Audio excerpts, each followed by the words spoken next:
한국은행이 무려 3년 2개월 만에 기준금리 인하를 결정했습니다. 한계 상황에 가까워진 영끌족들이 크게 반가워할 소식입니다.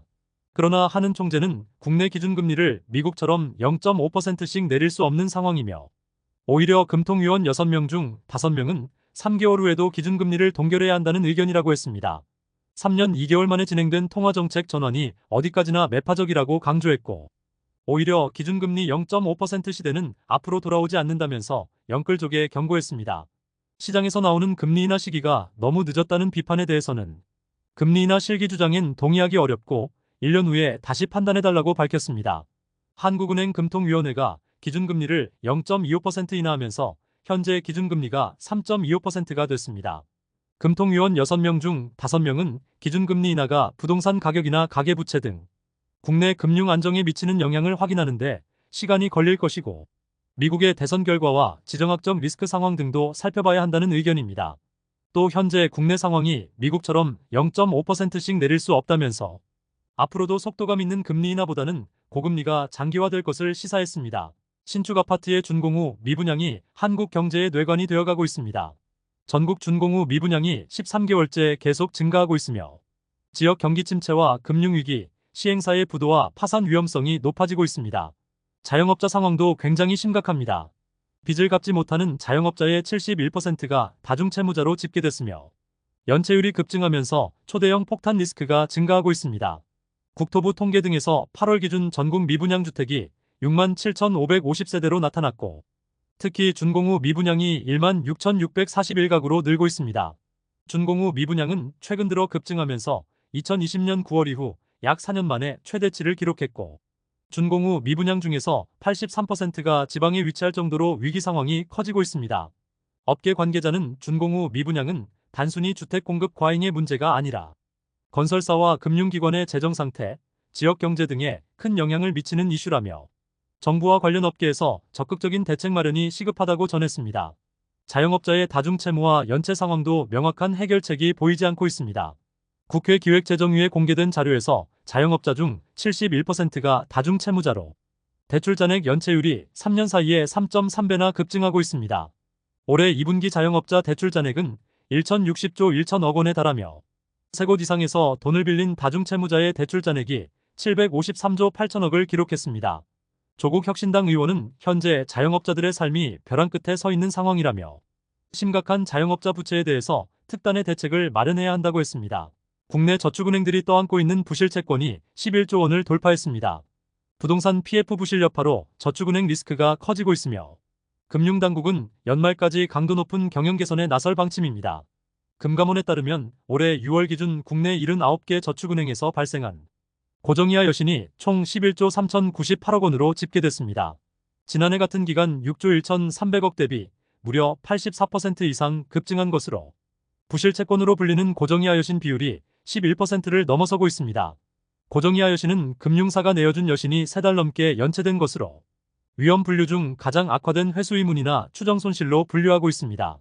저축은행별로는 OK저축은행이 1조 3,776억 원으로 가장 많았고 SBI저축은행과 한국투자저축은행, 웰컴저축은행 순으로 나타났습니다. 고정이하 여신 비율이 10%를 넘는 저축은행도 79곳 중 60곳에 달했으며 자산 규모 상위권에 해당하는 OK저축은행과 웰컴저축은행 등도 포함됐습니다. 저축은행의 부실채권 급증 현상은 부동산 PF와 개인사업자 연체 증가 때문입니다. 국내 저축은행들은 올해 상반기에만 3,084억 원의 단기 순손실이 발생했고 대출 연체율도 8.36%까지 치솟고 있습니다.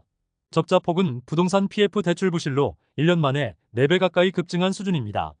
금감원은 당분간 저축은행에 대한 경영실태 평가를 이어갈 계획이며 시장에서는 내년 상반기까지 부실 정리 작업이 진행될 것으로 예상하고 있습니다. 부동산 PF 부실 여파가 증권사의 신용등급 하락 압력으로 커지고 있습니다.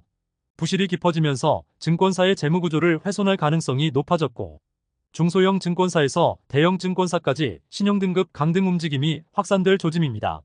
나이스 신용평가는 올해 하반기부터 대형 증권사들 중에서 BNK증권과 IM증권, IBK투자증권과 한화투자증권 등에 대한 모니터링을 강화하고 있습니다. 이들 증권사들은 상대적으로 부동산 금융 비중이 높고 수익 창출력이 약화되고 있습니다. 나신평 관계자는 지난 2020년 이후 부동산 금융 호황기에 등급이 상향된 증권사들은 그에 걸맞는 수익성을 보여줘야 신용 등급을 유지할 수 있다며 수익 창출력 회복 지연으로 재무 안정성이 흔들리면 신용도 하향 압력이 증가할 것이라고 했습니다. 실제 신용 등급 하락도 본격화되고 있습니다. 올해 상반기 나신평은 SK증권의 신용 등급을 강등했고 다올투자증권의 신용 등급 전망도 안정적에서 부정적으로 하향 조정했습니다. 한국기업평가도 KF투자증권에 대해서 부정적 전망을 내놨습니다. 증권사들의 부동산 PF 부실은 갈수록 깊어지고 있습니다. 올해 3월 기준 증권사의 부동산 PF 중 고정이하여신 비율이 36%를 초과하고 있고 작년 3월과 비교하면 2배 이상 높은 수준입니다. 고정이하여신은 원리금 상환이 3개월 이상 연체된 부실채권입니다. 증권사의 부동산 PF 부실채권은 3조 2천억 수준으로 작년 대비 9천억이나 늘었습니다. 글로벌 신평사들도 국내 증권사 신용도에 경고장을 보내고 있습니다. 무디스가 최근 한국투자증권의 신용등급 전망을 안정적에서 부정적으로 하향했고 스탠더드앤드푸어스도 한국투자증권 신용등급 전망에 부정적 꼬리표를 달았습니다. 증권사들의 신용도 하락은 부동산 PF 관련 부실 위험으로 더욱 심화될 전망입니다. 중소형 증권사를 중심으로 PF 위험성이 큰 후순위 비중이 72%에 달하고 자기자본 3조 원 이상의 대형 증권사 대비 후순위 비중이 2배 이상 높게 형성됐습니다. 금융권 관계자는 2020년 이후 중소형사를 중심으로 고위험 익스포저를 늘렸다며 과거 대비 높아진 금리 수준과 부동산 PF 경기저하, 부동산 금융에 대한 규제 강화 등으로 증권사의 부동산 금융 PF 리스크가 지속될 것으로 전망했습니다. 미 연준의 추가 금리 인상에 대한 부정적인 전망이 커지고 있습니다. 예상보다 미국의 고용시장이 침체를 벗어나서 뜨거워지고 있으며 일각에서는 9월에 단행한 빅컷이 실수였다는 의견까지 나오고 있습니다. 미 연준의 금리 전망이 급속도로 냉각되면서 한국은행의 고민도 깊어지고 있습니다. 미 노동부에 따르면 9월달 비농업 일자리가 한 달 만에 25만 4천 개 증가하면서 다우존스가 집계한 전문가 전망치 15만 개를 크게 웃돌았습니다. 지난 12개월 일평균 20만 3천 개도 넘어서는 수준입니다. 예상을 뛰어넘는 고용 상황에 연준의 금리 인하 행보에 비상이 걸렸습니다. 경제석학으로 손꼽히는 레미 서머스 전 미국 재무장관은 9월달 기준금리를 0.5% 내린 건 실수였다고 밝혔습니다. 그는 고용보고서를 통해 우리가 높은 중립금리 환경에 있다는 의구심을 확인시켜줬다며 금리 인하에 더 신중함이 필요하다는 점을 시사했다고 평가했습니다. 또 인플레이션과의 싸움이 끝나지 않은 점을 강조하면서 지나고 보니 9월의 빅컷 인하는 실수였으며 이제는 경착륙과 노랜딩은 모두 연준이 고려해야 할 위험이라고 지적했습니다. 월가의 베테랑 투자자 야데니 리서치 대표도 비슷한 의견을 전했습니다. 올해 더 이상 추가 금리 인하는 필요가 없다는 진단까지 내놓으면서 지난 9월의 빅컷 결정은 필요하지 않았다. 연준은 더는 할 필요가 없고 몇몇 연준 이사들은 빅컷에 후회하고 있을 것이라고 했습니다. BMO 캐피탈 마켓의 금리 전략가도 금리 인하 중단이 기본 시나리오는 아니지만 이번 고용보고서로 연준이 11월 금리 인하를 재검토할 수 있다고 밝혔습니다.